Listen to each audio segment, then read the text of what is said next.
all profit is value extraction. And that means that all profit is theft from you.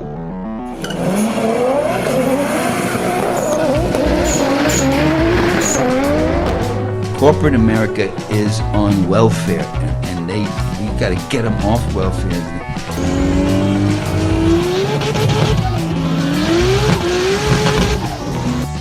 Nothing's more important than stopping fascism, because fascism will stop us all.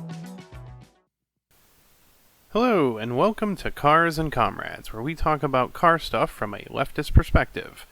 Today's episode will be a continuation of me rambling on about how Rahm Emanuel is an asswipe and how he ruined the Chicago car scene.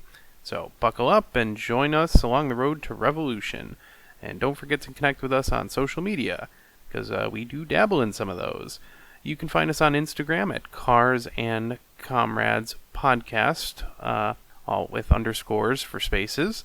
And our Twitter account is at Cars and Comrades. You can also email us at carsandcomrades@gmail.com. We're happy to hear from listeners, so email us suggestions, complaints, potential topics, and perhaps your own questions that we might address on the air. We don't really know what we're doing yet because we just started this, so who knows what will happen to your email, but you can shoot us a message and find out. Anyway, let's get into our discussion about how Rahm Emanuel sucks. So, that brings us to kind of how the car scene was affected by Mayor Rahm Emanuel's tenure. So while he didn't publicly go for a whole lot of credit for this, he oversaw a huge crackdown on what was basically a bunch of young folks who like cars having fun. So for decades, Chicago's always had a car scene. There's always been street racing, which, sometimes more problematic than other times. Usually things are kept pretty safe. They're on basically abandoned roads, and things happen pretty out of the way in industrial areas where there's no one driving around, which is kind of a departure from other cities that I've seen. Like there's like sideshows in California where you'll have 1,000 people go around gather around an intersection, and people will do really sloppy donuts, and that shit looks real dangerous. People get hit, and it's stupid, and it's really disruptive to traffic. In Chicago, it really wasn't ever like that. So things happen. People did donuts and stuff, but it was in parking lots. It was in very industrial areas. And there was always, in my experience, there was always kind of an emphasis on, if you don't know what you're doing, don't do it here. If you do know what you're doing, do it carefully. And so the first few years I started going to the city on the weekends to cruise around doing all this stuff. That's kind of how it was. So that was right at the beginning of Rahm Emanuel's term. And there was like kind of the glory days. So like for years past, everyone gathered on the weekends, really no problems. Every once in a while we'd hear about a crash or something. But usually it wasn't even people who were necessarily down there doing what we did. A lot of it was just meeting up in parking lots. You'd have a few hundred cars, just hanging out at a parking lot, taking pictures, whatever. So everything was pretty chill. For the most part, the police would show up, they'd flip on their lights, and people would leave. And they weren't writing tickets and arresting people. So things were pretty peaceful. Police would come, everyone would leave, go to the next spot. And that's kind of how it went. And things were relatively low key. There was some drifting and stuff, but again, happened pretty nondescript places where really no other traffic was in danger or anything like that. So there was this time where it was kind of like almost a utopia in a weird kind of way. Like, it was just people meeting up with cars. Everybody was chill. The police kind of turned a blind eye to it and just let it kind of go. And there really weren't too many problems. Then things started to shift, and like everybody kind of started to feel it. The police started to, really crack down. So there was a lot of tickets being written, equipment violations, and the police were using like kettling type tactics at these like car meets. So like people would be in a parking lot, or they're in a place where there's only like a couple, ways to get in and out, and the cops would show up and block every one of them. And that was starting to happen more frequently. There were cases where the police wrote, over 100 tickets at a time when they do this. So people started to kind of like not want to show up, and they kind of wanted to avoid a lot of the trouble. And I got caught up in one of these cases where it was like, the police show up, and it was like a traffic jam, and it took like a half an hour for people to leave. It was a shit show. It made it actually a lot more dangerous than just letting it go. But I got caught up at a point when I was down somewhere taking pictures. There was only about 10 or 15 cars, and the police blocked all the exits, and they started walking around looking at everybody's car, taking down license plate numbers. And then there was one cop, and she was real pissed, and she was screaming and yelling. I was trying to be cordial with another. So I was like, hey, what the hell's going on? Why is this a problem all of a sudden? Because this wasn't an issue like, not that long ago. So this is hearsay, but of course that cop started to mention that this is coming from the top, that the mayor has had enough of the car scene. He's over it. He's done with this. He's making sure that he's going to crack down with like an iron fist, and people are going to start going to jail, getting tickets, all for really harmless fun. And like it became very apparent. Connor, could I get some clarification on something? Like, yes, please. Like when you say harmless fun, man, like I will personally do dangerous things if I'm only putting my own shit at risk, but like if y'all are like racing through fucking industrial areas, like isn't that actually genuinely kind of high risk? Like I'm kind of weird about street racing myself. Yeah, so that is obviously a good question. Yes, there is a certain amount of danger involved. So it is street racing sort of, although there wasn't too much actual racing. Most of the problems were like there was a couple places in the city where like we would drift in industrial areas, but like there's no traffic, like and we have people watching for traffic. Oh shit, y'all got so spotters? One example was like, yeah. So, there was all sorts of ways this was done. The street racing wasn't really a big thing. There just wasn't too much like lining up and racing. I guess I've heard people do that on a street called Loomis. I don't think, in all the time I've been there, I don't think I've ever actually seen a car that was not racing go through there for any reason. And I know that they would have people like down at the far side who would flash their lights if anyone was coming. But so I don't think I recall ever seeing a car, but like it's all pretty remote. And so usually I won't lie, there was probably some once a year or maybe once every other year, there was probably there'd be like a crash on Lower Wacker Drive, which is these tunnels in Chicago, which is where they shot like scenes from the Batman series. And the Blues Brothers too, right? Yes.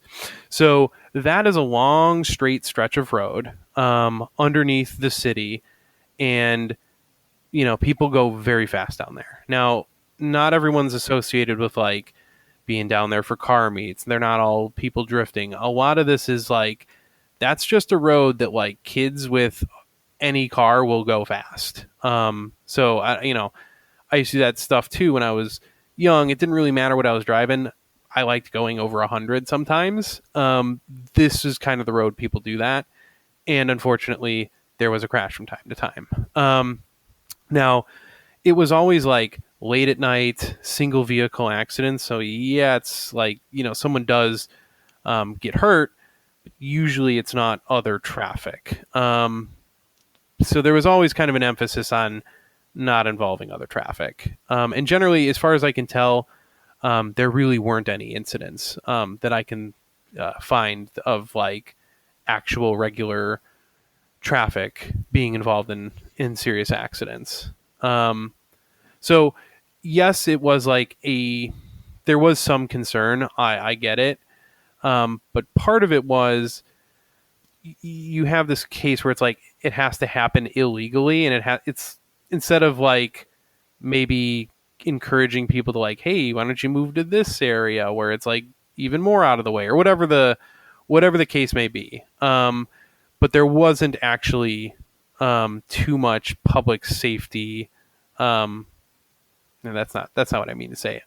It just it wasn't constant problems with other traffic, basically. And what a lot of it does boil down to is noise complaints.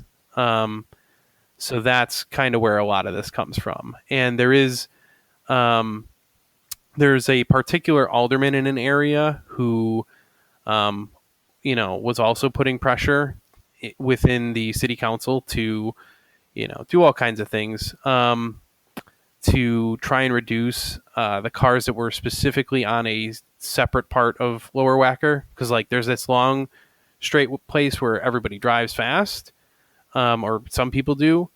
There's a completely separate portion of Lower Wacker Drive that is like absolutely hidden to any normal traffic. It's basically where they tow all these towed vehicles. There's like a city tow yard down there. So the only people that would be there are people going to pick up a towed vehicle once in a while. So not really a whole lot of traffic down there. So things were pretty out of the way, and people would go down there and drift. And back in the day, you used to have people who were actually good at drifting down there drifting. Later after, they started really cracking down on stuff.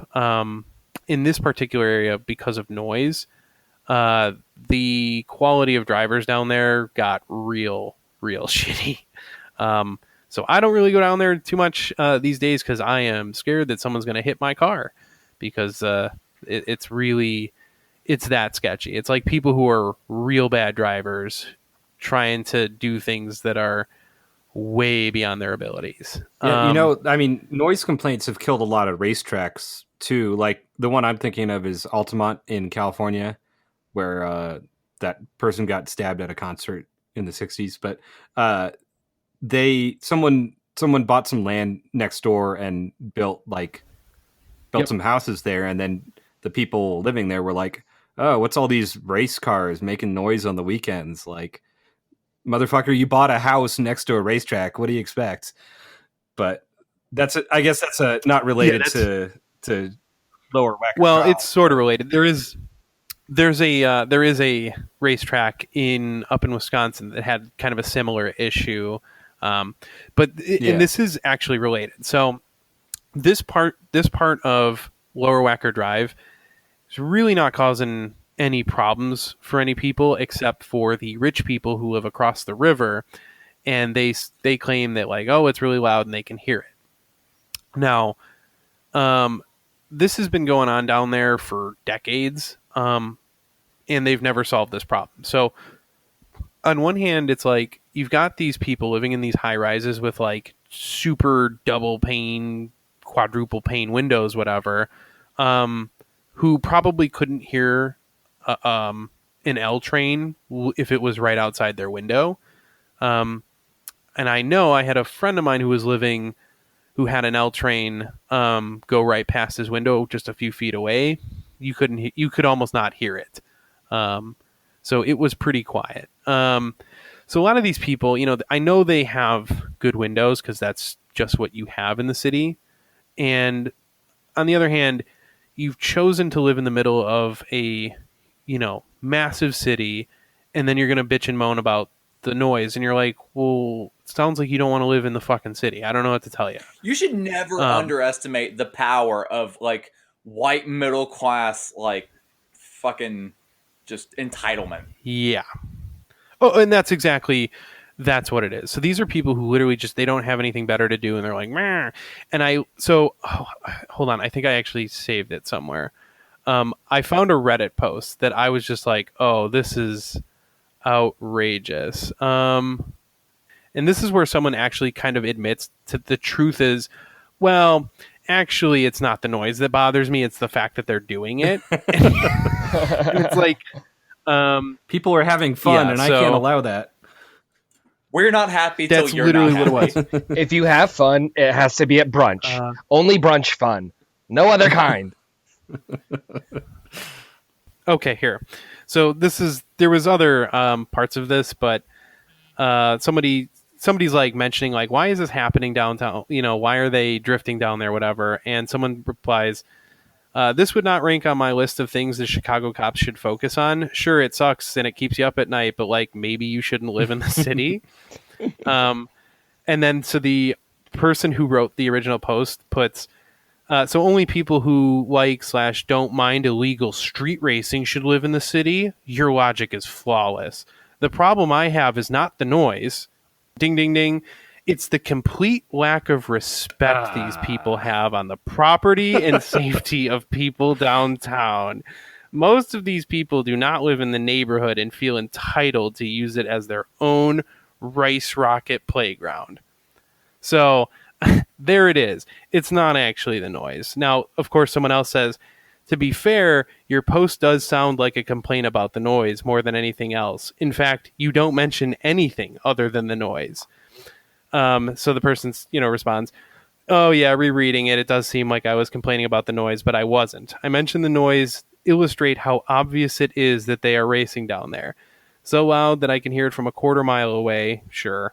And that therefore cops on patrol should be able to hear it and deal with it. So of course, this isn't actually about the noise. It's about people are having fun down there and I don't like it. Have respect for my rich high-rise apartment is what it comes down to. So the way to solve this problem could have been like, it's hard to explain on a podcast because of how it's set up, but like you could use some pretty basic soundproofing stuff, even just like constructing even like a simple baffled wall or something. You would cut the noise down significantly and it would cost a lot less than like a huge crackdown and like sending the cops there every 20 minutes. Because the cops show up for like, I'm not kidding, they'll show up, clear everybody out, and then as soon as the cop leaves to go do something else, people start trickling in again. So it's like, why all the effort? Like you're not solving the problem. So for decades and decades, they've had this problem. They've done everything. They put speed bumps down there. Okay. So, they put all these speed bumps down there and it's like, it's just more dangerous now.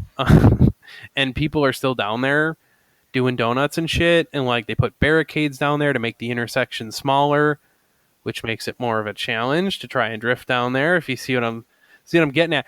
So like they do all this stuff and like, so they made these barricades, come off, cause it's like, it's a divided road down there. So like people can stand in the middle and like watch what's going on and hang out with their cars and talk to people. So out from the medians, they extended these, they walled off like this barricaded area, which is perfect for people to like go and stand in there with cameras and stuff and like see all the people drifting and how close they can get. So now it's like you have all these people in the barricades they created and it's like encouraging not only more quote unquote drifting, but also like way shittier quality drivers to like go for, I don't know, clout. So they literally exacerbated the problem and the speed bumps did nothing to stop people going down there. And so now the same alderman, because of course Rahm Emanuel's gone. And so, he's gone, but this was part of his like crackdown. And part of it was because of this particular alderman. And the only thing that this alderman is actually concerned about is the driving that happens on Lower Wacker specifically. And so this is all that noise complaint stuff. But you know that Rahm Emanuel was cracking down on other stuff because of how they affected the same kinds of things in the rest of the city. So like it was a citywide crackdown, not just in this guy's ward. But this alderman is currently put forth some serious legislation, and we'll see if this solves the problem or just like again continues to make things worse. Downtown Alderman Brendan Riley, lead sponsor of the ordinance, said he hopes the prospect of being socked with steep fines will prevent drivers from being reckless. Now, this fine is going to be $10,000 for any drivers who are caught down in the Lower Wacker area I'm talking about, who engage in quote-unquote Fast and Furious style drag racing and quote-unquote drifting in Chicago. So, wait, so what you're saying is it's totally like fine to do it as long as you have a bunch of money.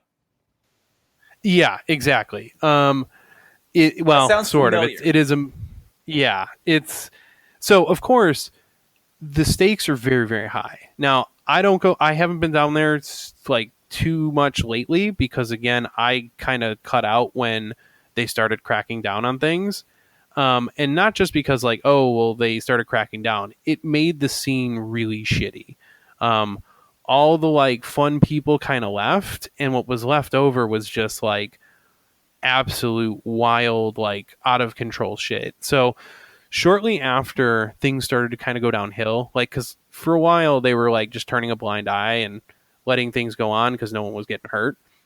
Then when they started cracking down, things started to get way out of control. So much so that like there were several instances of cars being burned at a place called Ozinga, which is where, which was a good practice place for drifting because it was literally a private road in the city owned by a corporation called Ozinga, and they make concrete. Wait, you were saying cars are getting burned?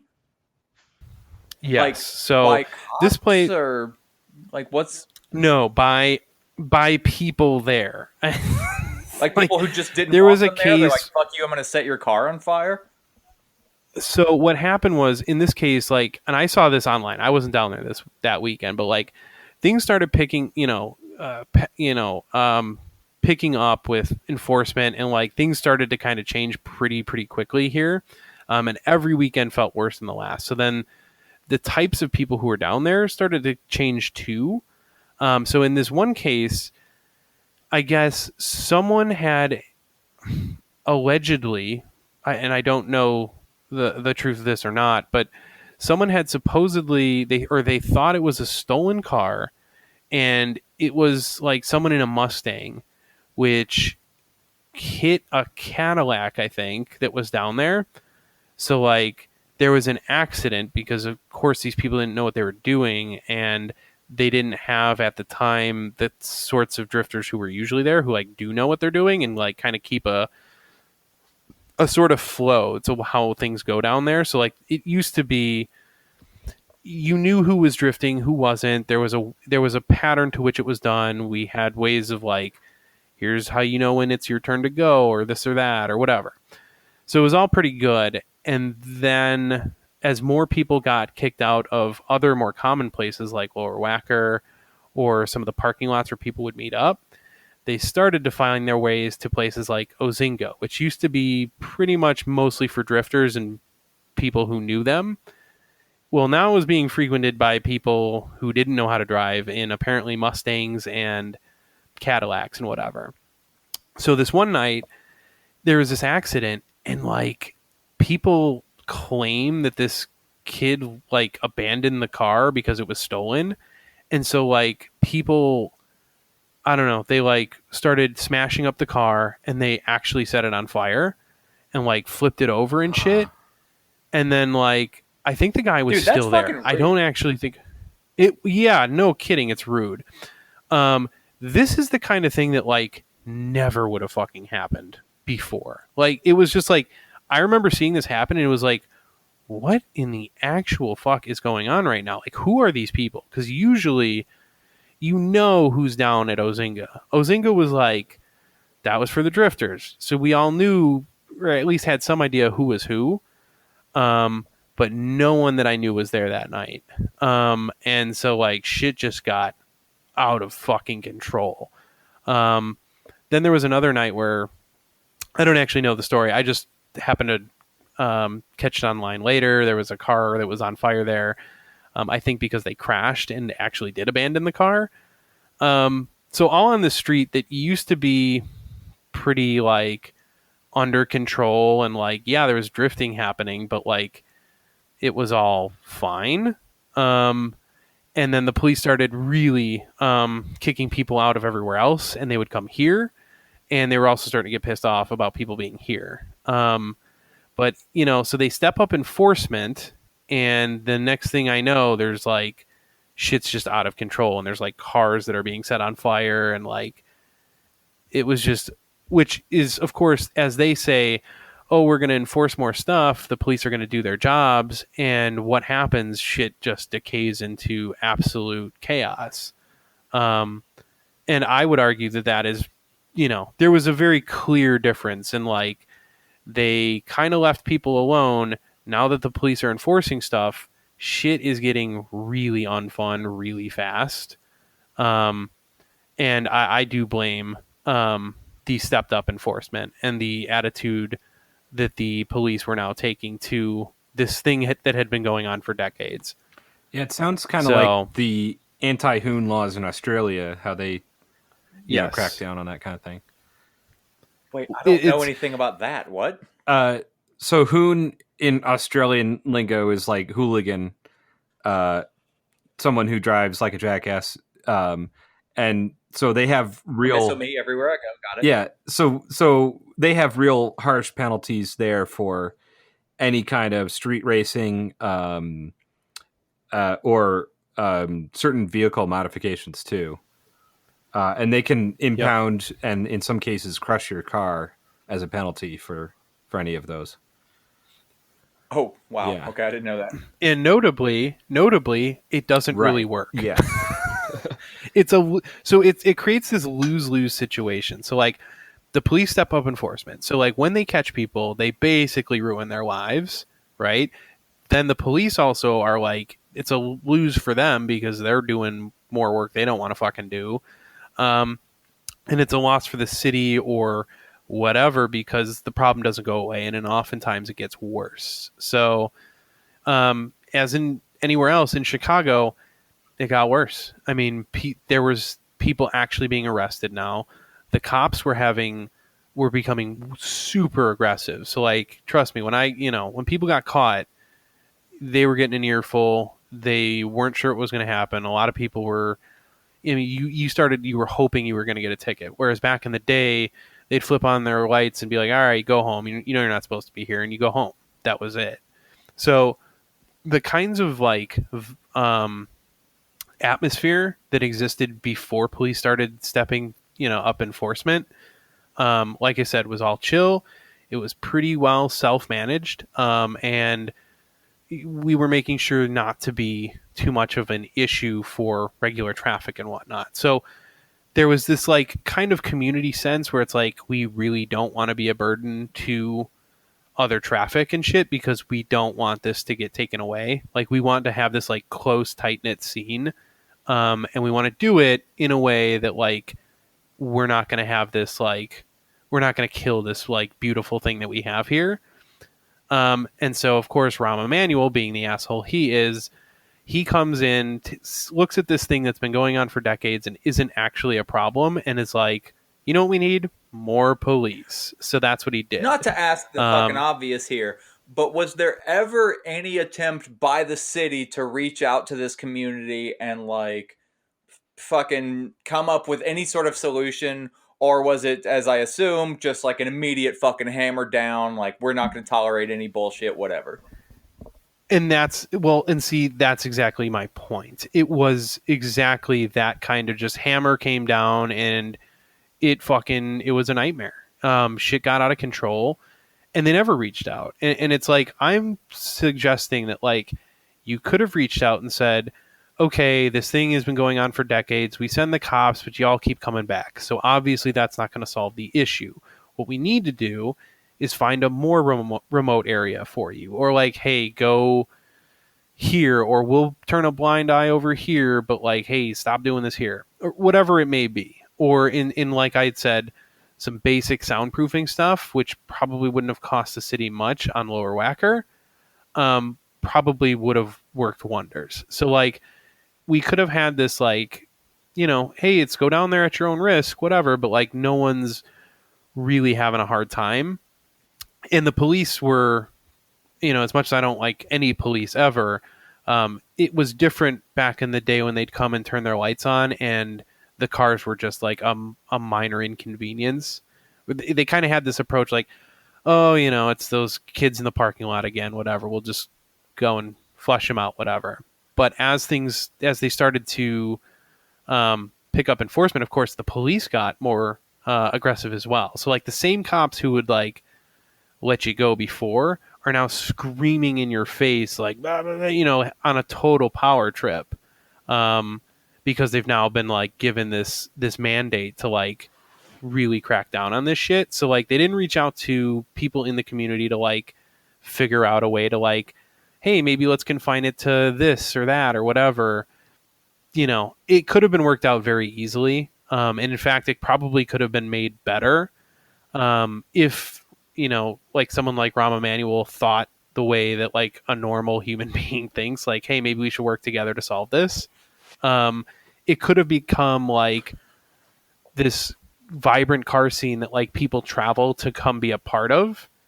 You know what I'm saying? Like it could have been almost an attraction for the city, and instead they made it a nuisance. They made it worse, and they sent in police resources, which I don't is probably good ultimately, but they spent all this time and money trying to solve this unsolvable problem using tactics that have never worked for anything.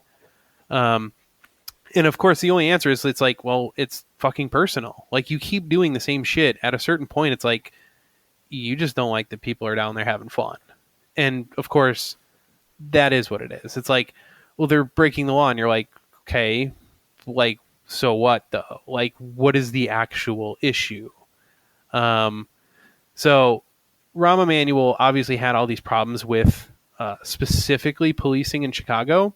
But his policies definitely affected the car scene too, and that the more aggressive policing everywhere in the city hit the car scene particularly hard, and it really turned it into something that was just unrecognizable, unfun, and honestly, as far as I can tell, has just things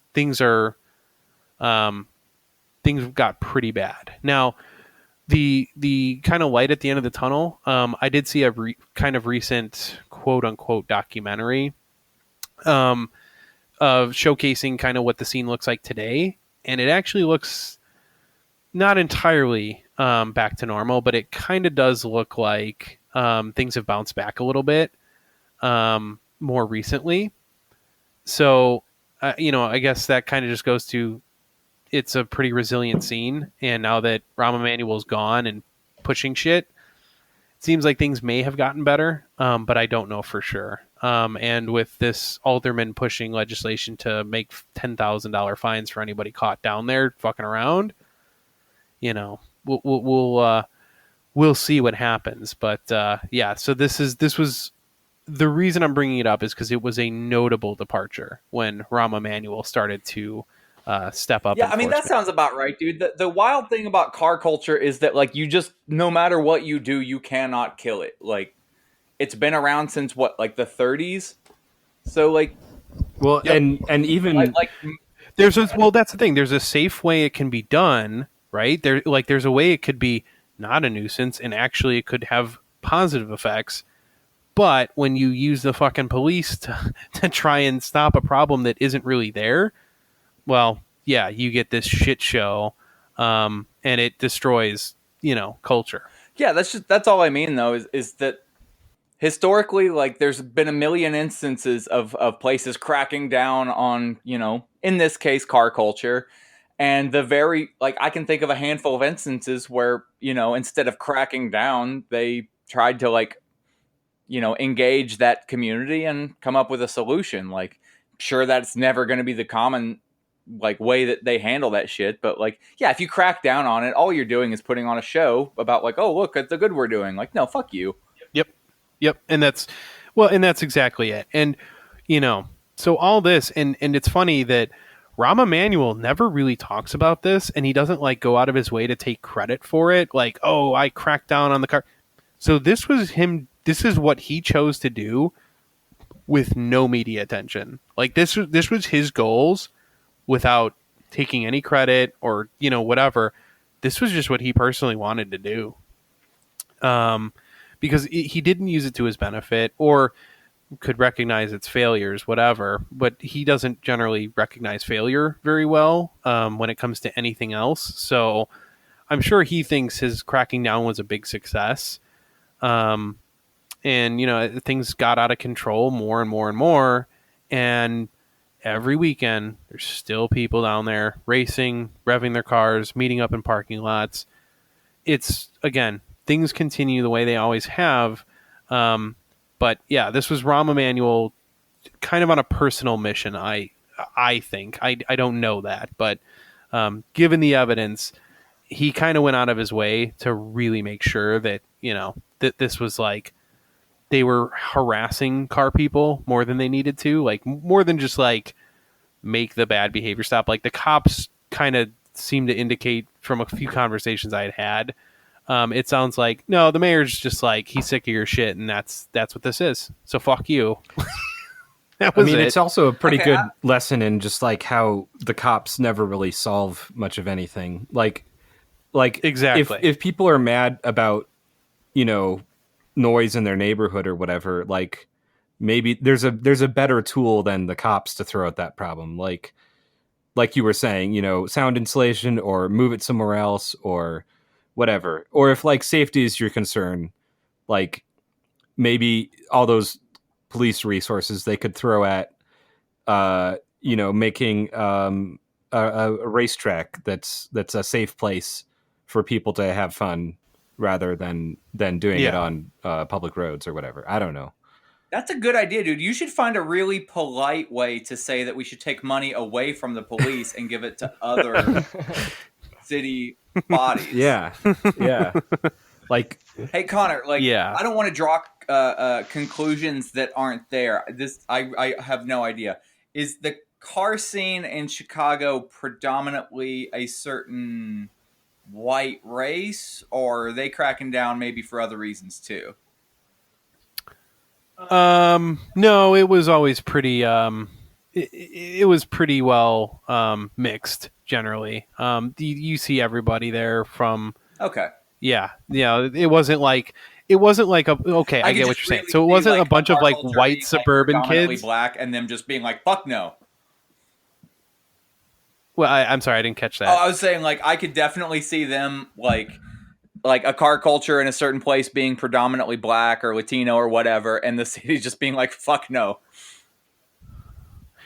That very well could have played a part of it. Absolutely, because there was plenty of people who were down there and having a good time, and people of color having a good time. A recipe for more police, unfortunately. So yeah, that may have played a part in it, or in the perception of, what this scene was to someone like Rahm Emanuel, who like sees like these people who don't look like him having fun. Well, it must be bad. So there was probably a lot of different kind of things to it, but yeah, this is kind of just a lesson in one, Rahm Emanuel being an asshole, and I don't like him, and two, how the police actually just didn't solve this fucking problem, and so like we need better ways of solving issues, and obviously this is a perfect example of how more, harsher sentences, more tickets, more police enforcement, how it doesn't do shit, how it actually oftentimes, as in this case, makes problems worse and more dangerous. Yeah, definitely. All right. So, yep, sorry, that was my experience with Rahm Emanuel's fucking policies firsthand, and he was a bad mayor, and fuck him for ruining the Chicago car scene. Yeah. Actually, I feel pretty comfortable saying just fuck the whole Emanuel family. Yeah, maybe Yeah, they have some fair like enough. cousins who are nice people, but I don't know them. So.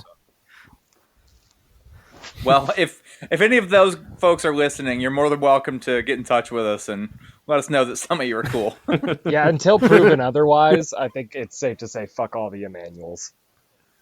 Yeah, contact us if you're an Emanuel who's not a piece of shit, and I'll retract my statement. But until then, maybe fuck if 'em your all. first name is Emmanuel and you're a cool person, yeah, we're not dude, talking about you.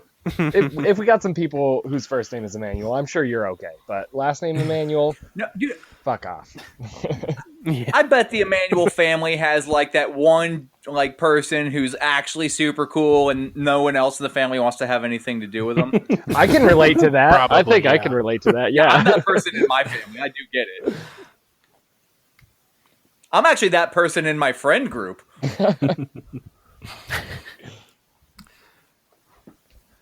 Well, anyway, that's all I've got on Rahm Emanuel's policies as mayor and how he's going to, of course, be a pundit that we see pretty regularly now and how he was almost in the Joe Biden administration. Yay. So, fun story. He's a Yeah. creature. He's a fucking creature. So glad that he's in the national dialogue. Yeah, hopefully Yep. next episode we'll have something a little less of a downer. But Yeah, hopefully. not to We're blame you. leftists. For, Yeah, I was gonna Never say. is- This is a leftist podcast. Most of it's going to be downers. Yes, it's socialist history. Not a lot of uppers. I don't know. I know plenty of leftists that are really into uppers. I wonder why. there's a country band called the Whistle Pigs, and they have a song. What? Really?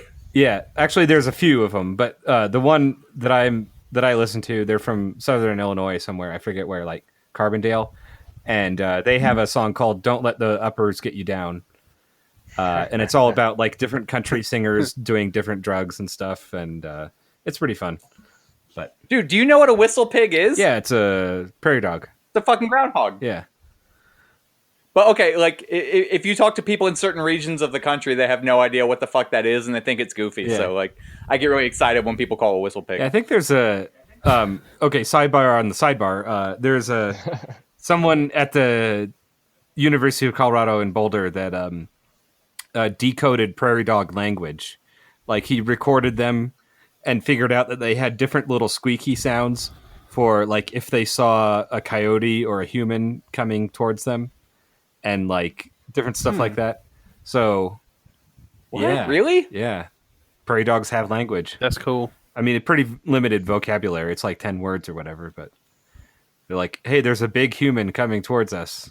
Everyone, hi. Dude, that's about my vocabulary after a bottle of whiskey. I think there's a brand of whiskey called Whistle Pig, isn't there?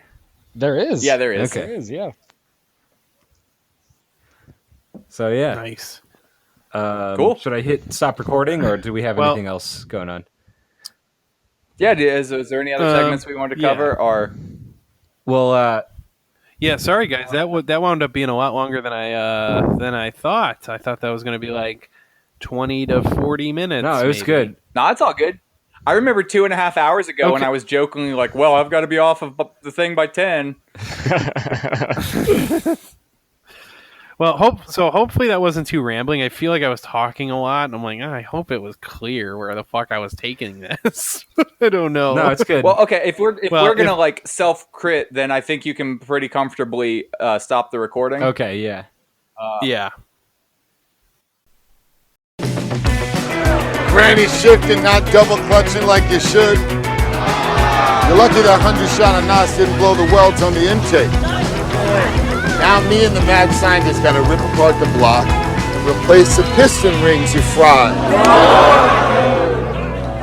The free market mythology, it argues that the most ruthless, selfish, opportunistic, greedy, calculating plunderers, applying the most heartless measures in cold-blooded pursuit of corporate interests and wealth accumulation, will produce the best results for all of us.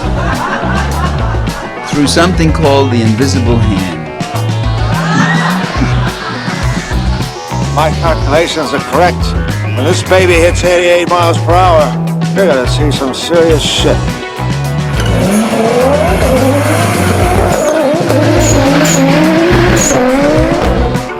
Over the last century, the U.S. government has done everything in its power to snuff out alternatives to its rule.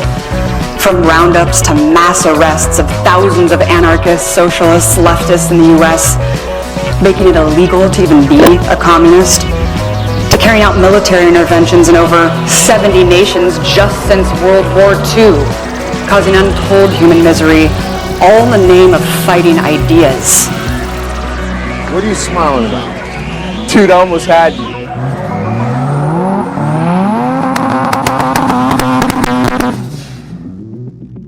You can jail revolutionaries, but you can't jail a